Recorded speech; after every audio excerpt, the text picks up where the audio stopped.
Arena Plus, astig ka sa sports. Dito, makakalaro ka sa isang app na sigurado. Ang official partner ng PBA, PVL at FIBA. Pwede ring panoorin sa app ang paborito mong sports. Maraming pagpipilian. Kahit saan man yan, masusubaybayan mo dito sa Pinas. Tuloy-tuloy na laro at saya, 24/7. Dito sa Arena Plus. Kaya download na at sumali sa Arena Plus. Dun tayo sa astig.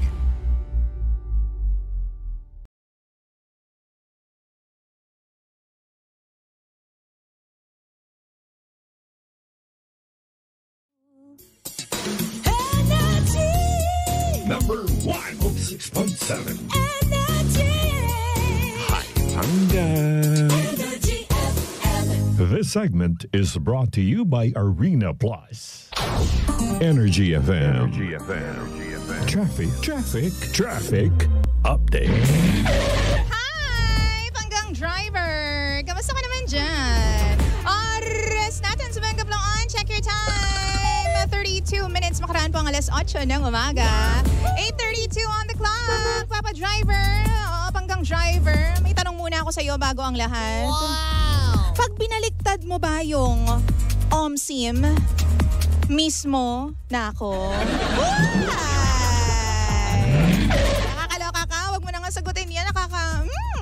Ayaw mo na lang akong sakyan eh. Uy, gusto mo ba yung sumakay? Halika na nga, no? Sa lahat po ng mga nakasakay na po sa mga oras na ito, mariba na po sa ating mga kakalsadahan. Let's go and i-check na po natin ang lagay ng trapiko dyan po sa southbound lane ng EDSA.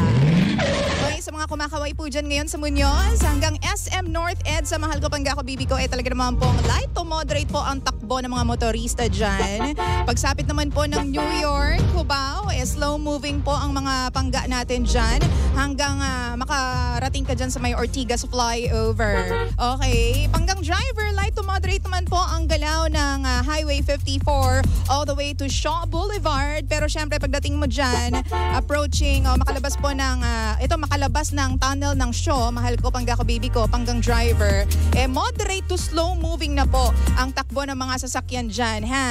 Hanggang ikaw po ay makarating na po dyan sa Guadalupe. Okay, usapang Estrella naman po, all the way to Ayala, mabagal din po ang takbo, as in bumper to bumper din po.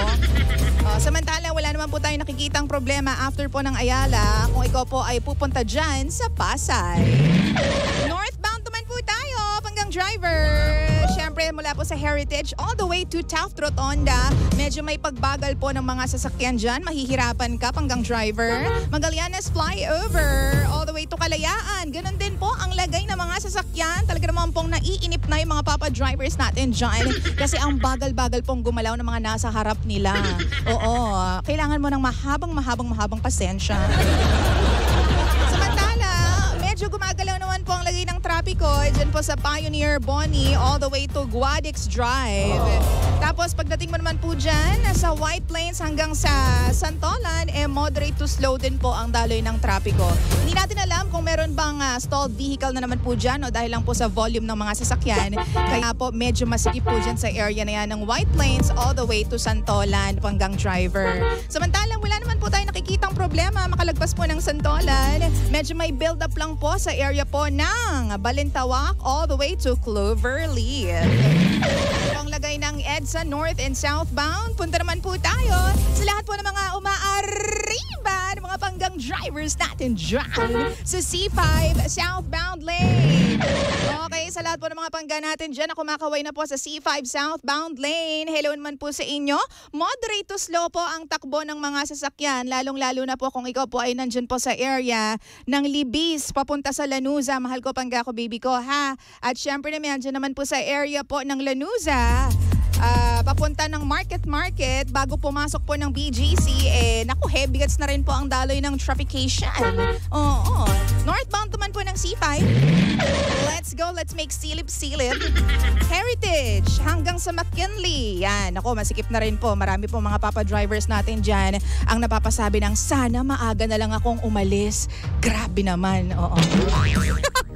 Moderate to slow naman po ang lagay ng trapiko kapag ikaw po ay dadaan dyan sa Ortigas Flyover all the way to Libis.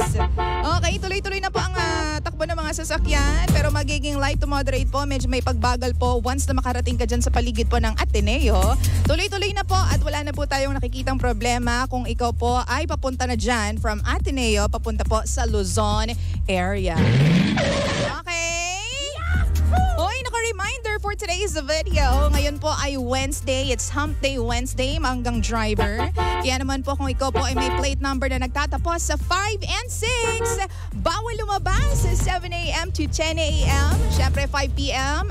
Hanggang 8 p.m. na po yan ang gabi ha. Huwag lalabas para hindi na masyadong traffic. Ang init-init ng ang kulit mo pa dyan panggang driver eh. Energy FM. Energy FM. Traffic Update. This segment was brought to you by Arena Plus. Ang nag-iisang girlfriend mo sa radyo, DJ Lindsay.